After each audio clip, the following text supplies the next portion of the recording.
investment destination. The time has come, over a century later, to write a new story of Kenya's historic progress on the tracks of railway connectivity. The Nairobi Railway City will occupy 438 acres of prime land and is meticulously divided into 6 distinct precincts. Transport systems in particular are the cornerstone of efficiency. Kenya Railways is wasting no time and has already commenced implementing the early works under the project.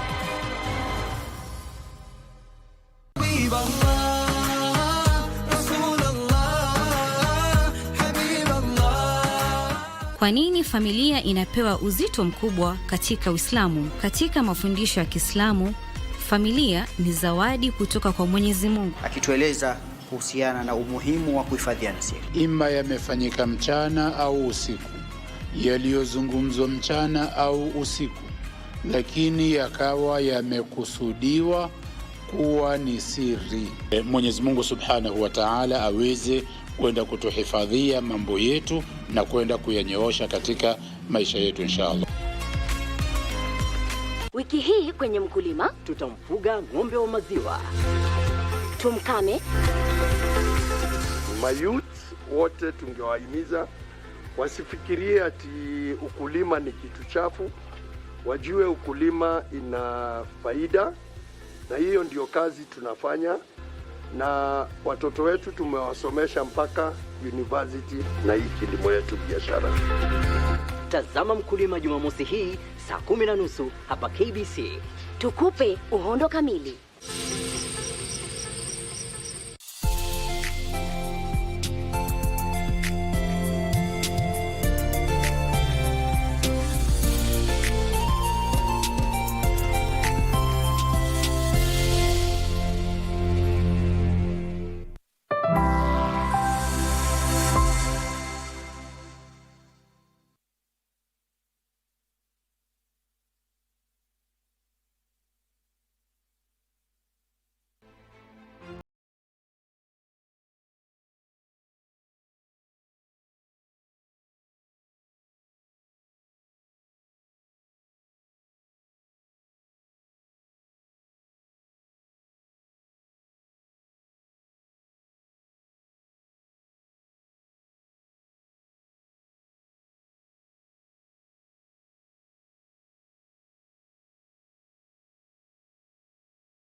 Competition watchdogs, also known as antitrust authorities, have been with us since the 19th century. And the first act was passed in the United States, and also known as the Sherman Antitrust Act. And these watchdogs are critical in ensuring that there is fair play and, of course, helping in opening up the markets. And in Kenya, in the year 2011, we passed the Competition Authorities Act here in Kenya, and of course to regulate and to help ensure that there is fair play. Well, what have we achieved since then? Joining us tonight is the Director General of the Competition Authority of Kenya, David Kemei. He'll be helping us understand what is the role of CAK in driving socio-economic agenda here in Kenya, and of course helping us understand what is the new strategic plan and what is it talking about. He's joining us tonight on Inside Government. Thank you very much indeed for joining us. My name is O'Brien Kimani, and we are coming to you live from our national headquarters. This is KBC Studios. Inside Government starts right now, and of course I told you if you want to get through to us, our Twitter handle is at KBC Channel 1, at O'Brien Kimani. It's also my X handle. Please, you're welcome to interact with us, and of course, if you have questions to ask, you're free to do so. Tonight we are looking at the role of Competition Authority of Kenya in enhancing fair play and of course, socio-economic development. I told you we have the Director General of the Competition Authority of Kenya. This is David Kimei. He's going to help us understand the achievements of CAK since the organization was formed back in 2011. The new changes that are expected to come on board following if the amendments to the Act are passed. Thank you very much indeed, David, for joining us tonight. I mean, you're almost 1 year as the Director General of the Competition Authority of Kenya. What would you say has been the highlights of your leadership? Brian, thank you very much, and thank you, KBC, for hosting me tonight on Inside Government so that we can look at matters competition and consumer protection that are the twin mandates for Competition Authority of Kenya. The highlights, number one, is that we have managed to craft and develop our strategic plan. Actually, the fourth strategic plan when we began. We have also managed to work with the continental regulator, the new one, which is CFTA, Competition Authority, as well as working with the COMESA Competition Authority, as well as our own local one, which is East African Competition Authority. Those are the key highlights. And I want to say also we are a key member of International Competition Network, where we were mentioned and awarded actually a prize for doing a great research on food, animal food industry that has been adopted worldwide for the recommendation and best practices that we came up with, in addition to quite a number of other issues. Thank you very much. When you look at the mandate of the Competition Authority, I mean, it is pure to promote and safeguard competition within the Kenyan economy. How is the authority playing this role? We play this role by taking up the mandate in 5 key areas. The first one is to ensure that we foster and promote fair play, as you had mentioned earlier, through looking at issues like restrictive trade practices, making sure that we eliminate them even possible, looking at the areas of where businessmen come together as cartels and then restrict trade. Make sure also in that aspect that we look at issues to do with entry barriers and the sort like in terms of ensuring that we have fair competition in our country. Also, we look at the key aspect of consumer protection by making sure that we take care of businesses that actually use misleading information to be able to gain the confidence of consumers. And that's one of the areas that we do it, to make sure that we protect consumers according to section or 46 of our Constitution, as well as the Competition Act that was passed in 2010, and then we started operating in 2011, as you mentioned. We also look at issues to do with research and advocacy to ensure that we are able to disseminate to Kenyans to know their rights as far as competition is concerned and as far as consumer protection is concerned. Also going deep into sectors of our economy to do research so that we have policy recommendations that enhance consumer protection as well as promoting fair competition within our country. We also are keen to ensure that we elevate and boost stakeholder engagement in the various sectors, like working with government properly to ensure that competition issues are at the forefront, working with our lawyers to ensure that they also understand what we are doing as Competition Authority to promote predictability, certainty, transparency, and accountability in what we do. Also working with the international partners that I mentioned earlier, including development partners in this area, to ensure that we are boosting the capacity of our Competition Authority. Lastly is that we are keen to actually strengthen the institutional capacity of the authority. First of all, by introducing our manpower to the new areas that are emerging in competition arena, like the advent of artificial intelligence, the use of big data analytics to make decisions, issues to do with machine learning, and all those aspects that are actually taking root in our economy. We would like to do that, as well as also ensuring that we have very modern regulatory tools to help us undertake our mandate. So those are the key areas that I would mention in relation to your question. I mean, 11 years ago, I mean, not actually 11, 15 years ago, 14 years ago, when the Act came into force, I mean, the global competition landscape has really evolved, and as you have talked about, we are now talking about, you know, machine learning, artificial intelligence, big data, and all these have helped to reshape the global competition environment. Yes. How has this been a challenge to CAK in implementing its mandate? The areas you mentioned are not the only challenges, but let's take what you we can first of all stick with that on the table, what you put into there. First and foremost is that when we talk about AI, when we talk about machine learning, when we talk about use of big data and all that, you find the players in that arena are using very complicated algorithms that they are able to hide the malpractices that can take place in that area. They are able to hide barriers and entry in that space. They are able to hide issues to do with the cartel aspects of that. They're able to, and we are trying to now to unmask by going into that area.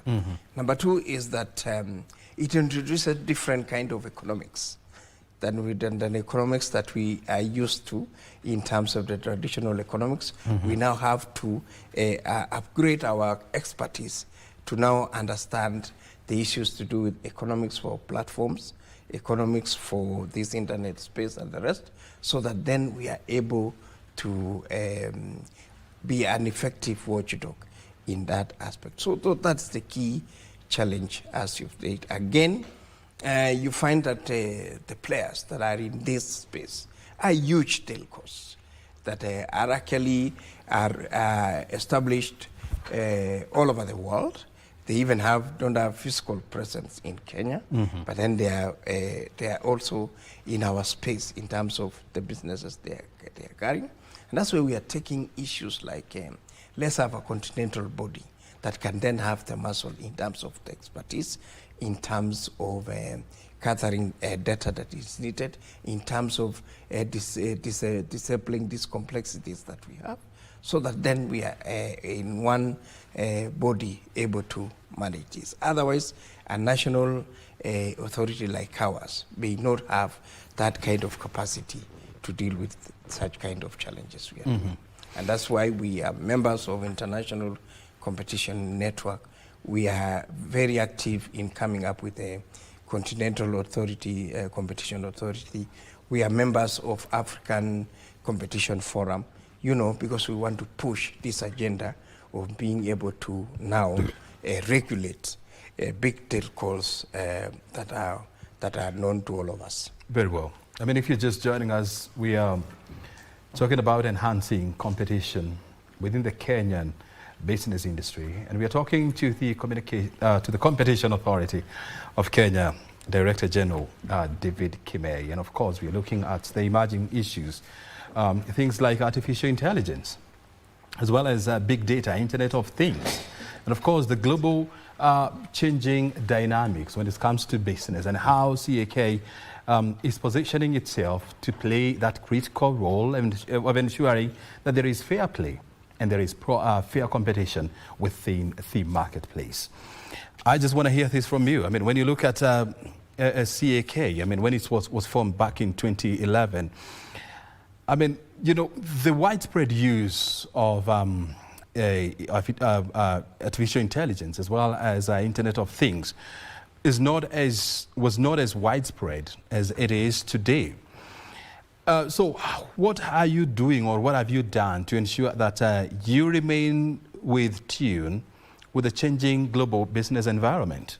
You've correctly pointed out that when we started our operations as a regulator, those things you're talking about, artificial intelligence, use of big data in making decisions, use of machine learning issues, all those aspects that you've mentioned, the use of very complex algorithms, as I mentioned, were not there then. Now, in the advent of this and in the advancements of all those aspects, we have now proposed amendments to our Act.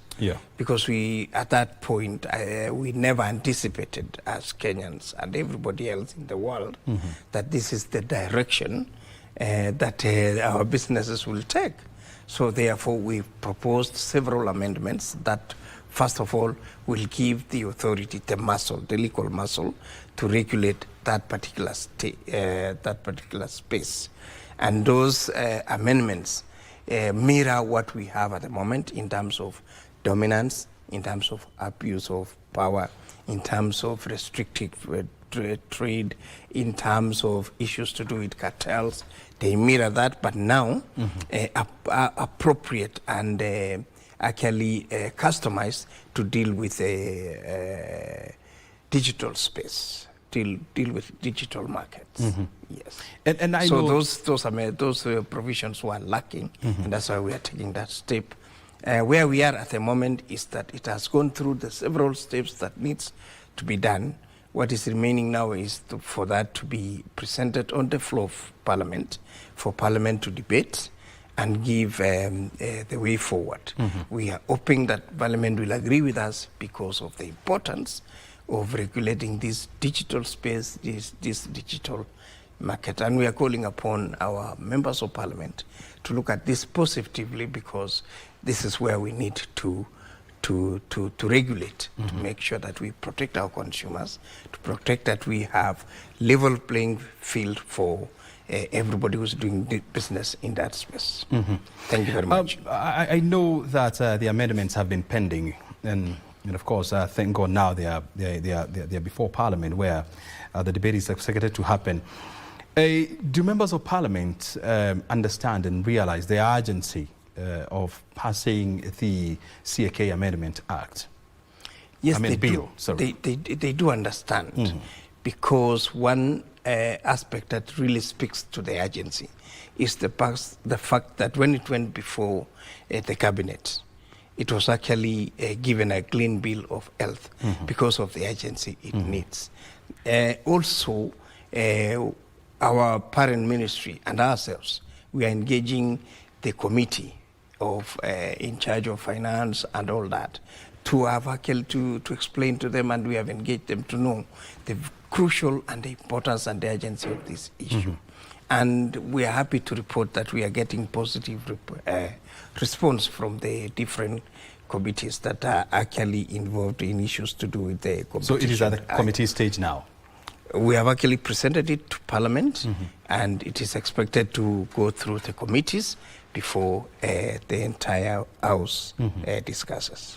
As the DG of CAK, I mean, how fast or how soon would you want to see the amendments to the Act passed by the National Assembly? Actually, should have been way last year when we started the process. But again, because of the procedures and our policies and our laws and our frameworks, we have to go through every step so that we are within our the provisions of our constitution. And that's why we needed to do stakeholder engagement in all that, to incorporate everybody's comments before we move to different stages. Up to now, when we are going to Parliament, we have gone through all the stages that are required. And it is the right way to do. Sometimes it may not be that fast that we want, but it is also good to comply with what we have established as a country so that we can move forward in an orderly manner. But I want to say that I'm satisfied this far that we are now taking it to Parliament for final discussion, for final debate, so that now those amendments can get the force of law. Yes. I mean, you know, this process has been going for the last 3 years. Further delays in debating the amendments and, of course, passing them What impact are they having is it having on helping you play your role? First of all, let me say that we anticipate and we are hopeful that Parliament will, in its calendar and in its wisdom, fast-track these amendments, because we also know that they understand the seriousness that the delay will cause to our economy. First of all, we have many complaints that arise in this digital space, and the lack of clear guidelines in terms of the legal background means that those complaints will not be actually resolved to the satisfaction of anyone else who is complaining about it. Also, it means the trade barriers that exist will not be dismantled this soon, and yet we actually need everybody who needs to invest in that arena to be there. In case we have any cartels in this sector, we don't have any tools to go into it and check and deal with those aspects. If we have any manner of abuse of dominance, abuse of power in those aspects, right now we don't have those legal instruments to look into it. So the consequences are actually huge. We should have it as soon as possible. Thank you. And of course, we hope, excuse me, we hope that the leadership of the National Assembly, is watching and of course listening, so that they can act with the urgency that is needed in debating and the amendments, and of course giving more power to Competition Authority. I just want to hear this from you. The issue of how to deal with companies that are operating in the digital as well as innovation space is not just a challenge here in Kenya. When you look at the Federal Trade Commission in the United States, when you look at the Competition and Markets Authority, in the UK, they're also struggling with these issues. How do they deal with companies that are operating in different territories, and how do they ensure that there is fair play, not only here at home, but even abroad? And so, from where you sit, how is CAK planning to address these? Let me say that this space is new to every regulator in the entire world, and everyone else is actually doing their best to catch up. The complexities in this industry is that innovations are so fast and very dynamic, and the issues to do with regulation lack a bit. They don't move at the same speed as the innovations that are taking place in that particular space. So, but the saving grace and the good news is that those organizations you have talked about, those regulators you have talked about, Fair Trade Commission in US and the one in UK, they have actually moved away far ahead in trying to catch up with this, and they already have some frameworks that we can actually customize and make sure that we start running as soon as we get the act in place. They also have principles that we can apply immediately as soon as we have the act in place. They also have made decisions that we can now get the data and information from them and make quicker decisions. So we are not going to invent the wheel. That helps us to catch on as fast as the amendments are done. Not only in UK and in the US, also in South Korea, where we work very well with them. In Japan, they've made strides in that area. Closer home, South Africa as well has made strides. So we'll be able to align to them, to leverage on those advances that have been made, so that we can bring our regulation of this market up to speed. Thank you very much. I just want to hear this from you. Under the proposed amendments to the CAK Act of 2012, of 2010. Yes. What is going to be different once the amendments are done, and how are they going to impact your business? First of all, once you are given the legal instrument to regulate, then you have the opportunity, first of all, to come up with policies that actually work with that, to come up with guidelines that will guide you in doing that. And once you have those in place, now you go to the implementation phase. It will be possible actually to help this country grow further than it does at the moment for the lack of regulatory interventions. So we expect that coming up with these amendments will help those companies to be more innovative, will help those companies expand their businesses. And all that means that in terms of gross-domestic product for the country, it will also be enhanced. In terms of job creation, it will also be done. It will also means small SMEs that are in that sector will have the chance also to grow faster.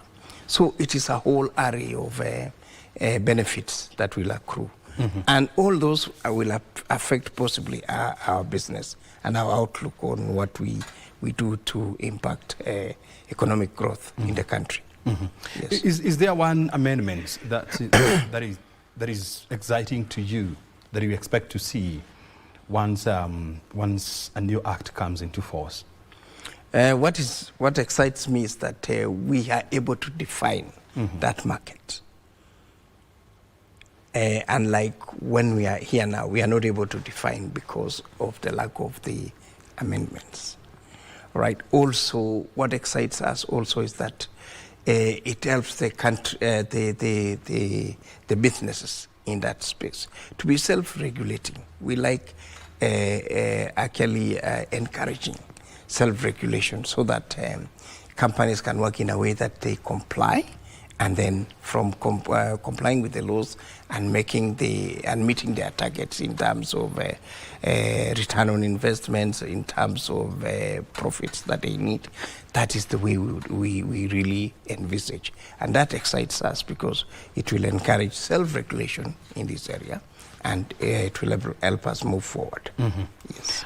In your regulations, and of course in your enforcement measures, which anti-competitive behavior is more prevalent in the Kenyan market?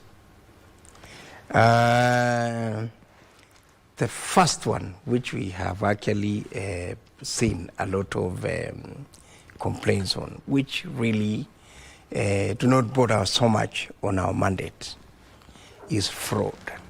Fraud. That is one that is very prevalent that we see across.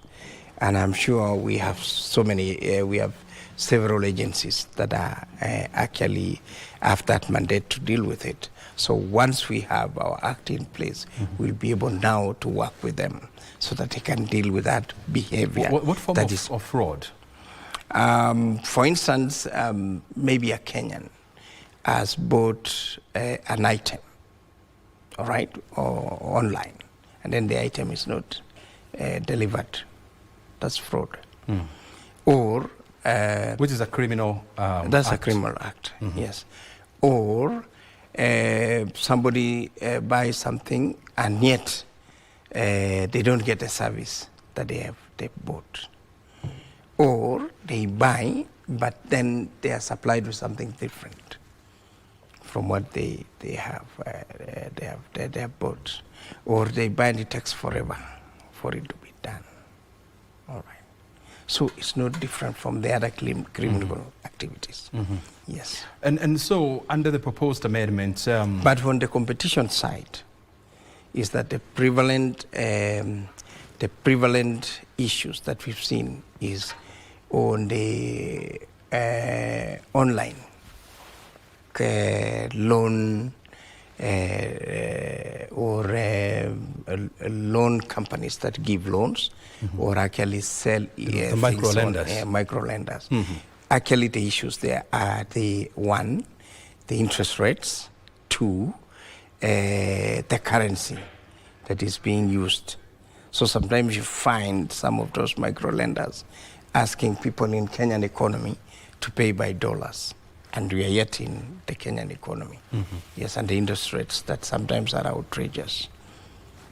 So and we are happy that when that, we have done a study in that, and CBK adopted some of the recommendations that we have, and CBK is closing in some of those aspects. Yes, and so let me also say that at this point, that we have MOUs with most of the regulators in the different industries that helps us to actually execute our mandates, especially for competition aspects in the different sectors and also consumer issues. Thank you very much. You know, apart from you know, those concerns, I also know that you've been very tough on companies who are displaying monopolistic tendencies and who are, of course, abusing their buyer power. Which case would you say you're dealing with now? In terms of best practice, in terms of regulation and competition, I'm not actually supposed to disclose what we are doing. But let me say, in insurance industry, we've had abuse of buyer power between the main insurance companies and the small enterprises like the garages, like the assessors, like such SMEs that work there. And those are the things we are handling at the moment to ensure that these SMEs are protected from abuse of power from the bigger insurance companies. And that happens across the sectors in the economy. And our aim is to ensure that SMEs get a chance to grow and become also respectable companies in the near future. Very good. Right. I mean, when we come back, you will explain to us, I mean, last month you issued a cautionary statement to internet service providers and real estate players about what you'd call restrictive behaviors. We'll be coming back and of course you'll be explaining to us what's happening in that field. I mean, if you're just joining us, we are live from Broadcasting House. This is our national headquarters, and of course our conversation tonight is enhancing best competition practices in the Republic of Kenya. And of course we're talking to the Director General of the Competition Authority of Kenya. This is David Kimei. We are taking a short break. You're watching Inside Gab.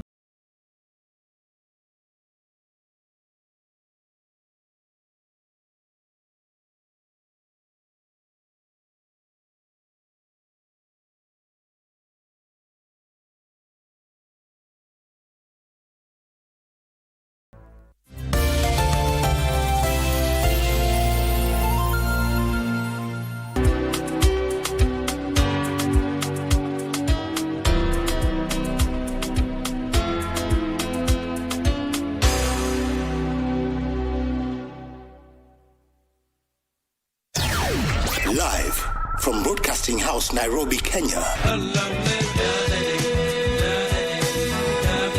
This is KBC English Service. Welcome to Beat Time Show, the very best of the 80s and 90s with John Korani, JK.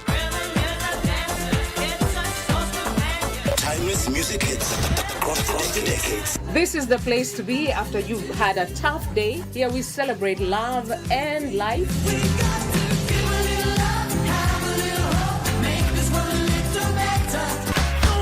Just watch.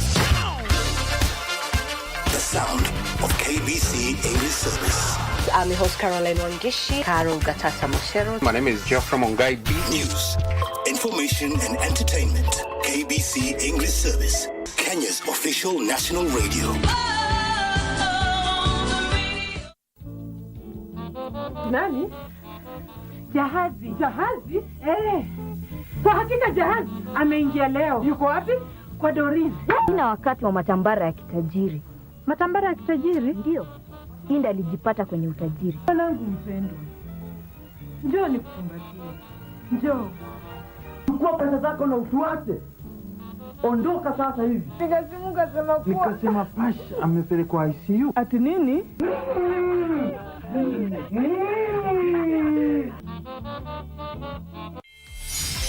Hello, fabulous ladies. Welcome to the talk show that's all about sisterhood, empowerment, and unfiltered conversation. We will be focusing on women. We believe in women. We are really changing. We are creating a safe space for women to connect, thrive, and share. Just because you're a woman on a bike, you're labeled in a certain way. It's not just a talk show, it's a movement. When they are standing, we need to stand out. From heartwarming tales to hilarious adventures. They could ask me, Catherine, why are you learning? We are turning the spotlight on women who are breaking barriers in their individual fields. You have to have a vision. You are the leaders of Kenya today. Keeping it honest and relatable. Mental health is real. Yes. Where there is no communication, there is no relationship. Join the sisterhood on KBC TV for Dada's show.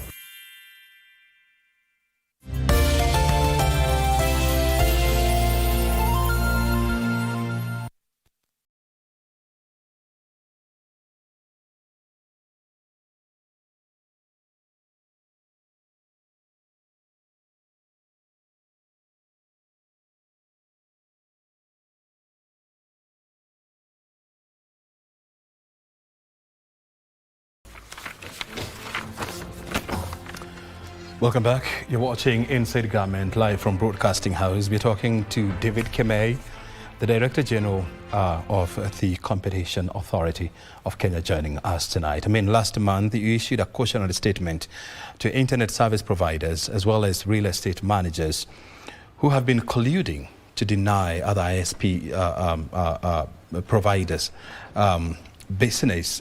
Tell us more about that. What has been happening? The aspect of internet service providers and estate developers entering into, let's say, restrictive agreements, all right, that allows the internet service provider to be the sole providers of internet service within a developed estate is really a behavior that is against Competition Act, especially Section 21 of our Act. Why is it anti-competitive? In the sense that if you have exclusive agreements, it means the other internet service providers will not be allowed to come and offer services there. The impact of that, one, is that the consumers will not have a choice. The impact of that is that the consumers will not have a choice in terms of quality of service, a choice in terms of pricing, a choice in terms of convenience, and yet our economy is open. Actually, we have liberalized our economy, and anyone who is interested in actually doing business in any sector is free to do it. That's the way we have chosen.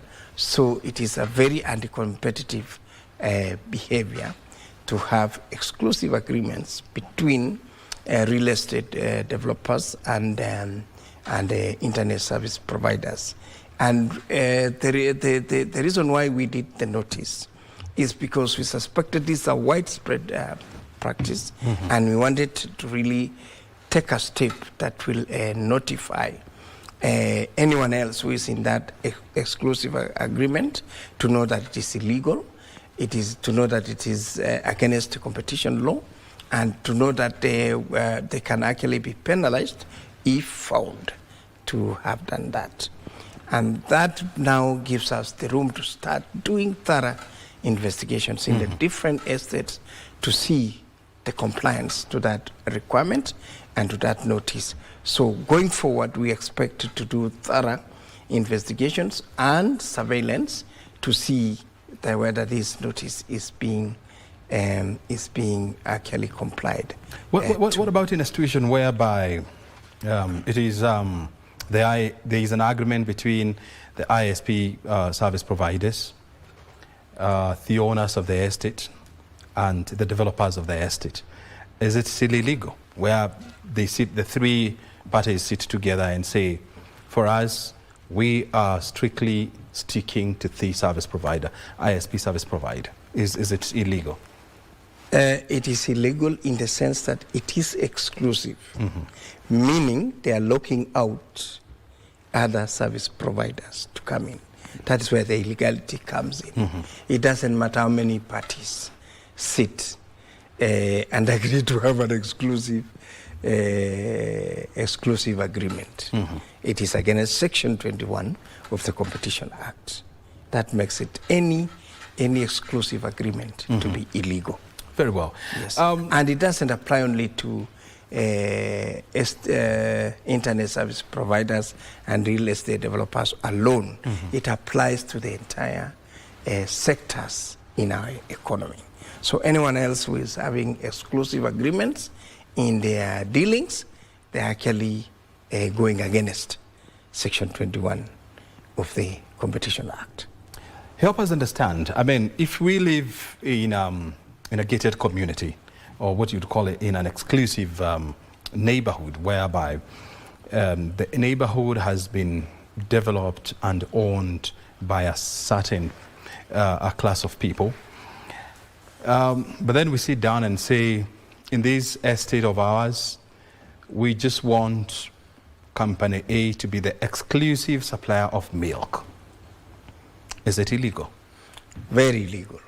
It doesn't matter whether it is a service or a product, because now you're looking out the other players. Internet service has become a necessity like any other utility that we are using, like having electricity, like having water and all that. It is a necessity in our daily lives.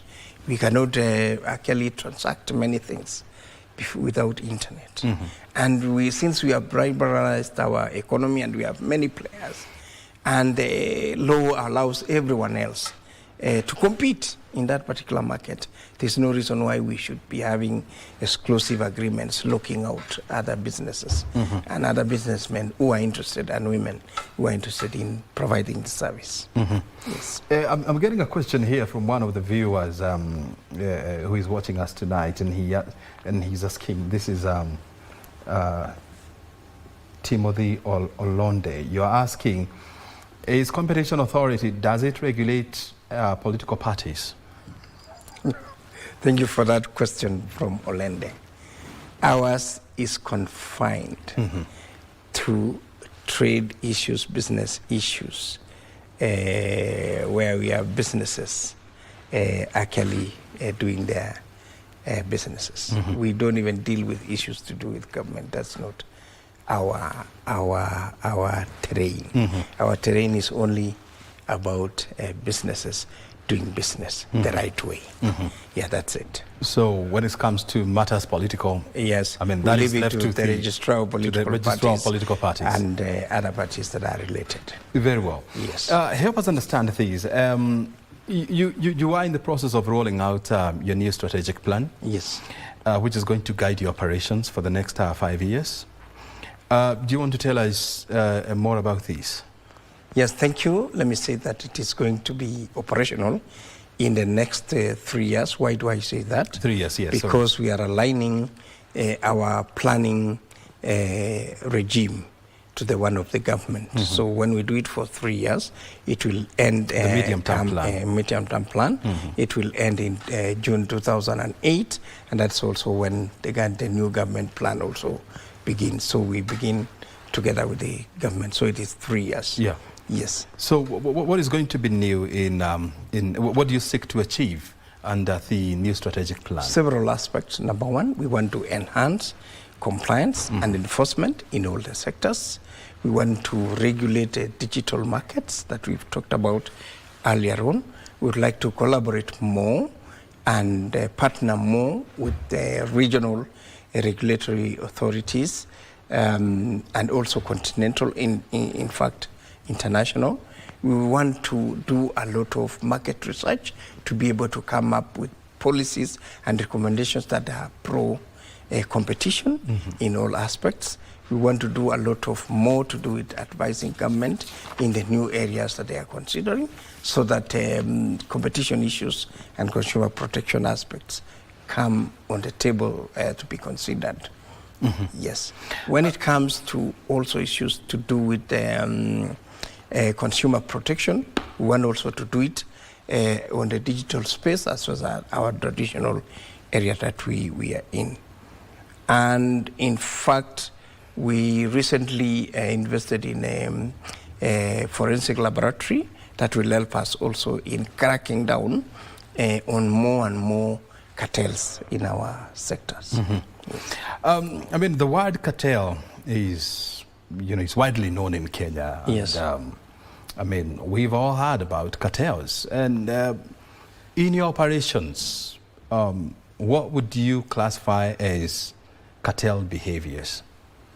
Number one, where industries or where companies in one industry are colluding in terms of meeting and sharing information of competitive nature to help them push their products or services to customers. Where companies share information on production costs, share information on prices, and they set it in a way that it doesn't encourage competition. Those are cartel aspects. Yes. Are they rampant within the Kenyan market? Different sectors are prone to cartel. Which one is actions. more prone? Others are not. Yes. Which sector is more let me prone just to? take one that we've already cracked on. That is the steel industry, where we actually went in because of the cartel actions, and we penalized about 14 companies. 7 of them agreed with us that the behavior was against competition law. 7 of them went ahead to exercise their democratic and legal right and went to the tribunal. So we are at the tribunal defending our position with among about seven companies. So those are some of the examples that I can give. I may not give other industries because of the nature of the workings of cartels. We can live within what we've already done and leave to us other areas that we might be targeting, because we don't want to announce our moves in public. Still talking about the cartel behaviors within the steel industry, and I remember in 2023 you penalized, were they 7 companies, steel companies? I said 14. 40. I said 14. 14. And then 7 agreed with us with the decision we took. And collectively you penalized them and settled. 338 million? Those are now the ones that we did not accept. Who did not accept our decision and moved to the court. So those are the 7 I mentioned about. Yes. And so the matter is still ongoing? For those 7. For the 7. But the others, there are some who have paid the penalties and completed. There are those who are continuing to pay the penalties. Yes. I mean, since 2021, when you launched your third strategy, was it third or second? It was the third, because what we are plan. embarking on now is the fourth. Is the 4th strategic plan. Yes. So since 2021, 2025, when you launched your strategic plan, you've penalized companies up to the tune of 177 million shillings? They are more than that. They're more than that? Because I said the 7 only in court, in the tribunal court, is 338 million. So it is not 177, definitely. Also, we have a classic case of Carrefour, where we found it abused its power with 2 different suppliers. And for each case, it was penalized around 550 million. 550. In total becomes 1.1. And they paid? 1.1 million shillings. They are in tribunal again. They were not happy with that. And several more. So it's not 338 million only. It's not 1.1 only. It's because we are a watchdog and would like to companies to actually comply with the act. But I want to say that we are not there for the sake of imposing penalties. We would like really to engage with our businesses in a way that they are able to comply voluntarily, so that we don't have to resort to imposing penalties. Yes. Timothy Mogo is asking, does the Competition Authority of Kenya regulate match fixing? That's a good one. Yes, we regulate that because it has competitive aspects in it, because you have two teams that are competing. So match fixing is actually one of those anti-competitive behaviors. Yes. So if somebody, or if a member of the public want to report anti-competitive practices, how are they supposed to reach a Competition Authority of Kenya? 3 ways, O'Brien.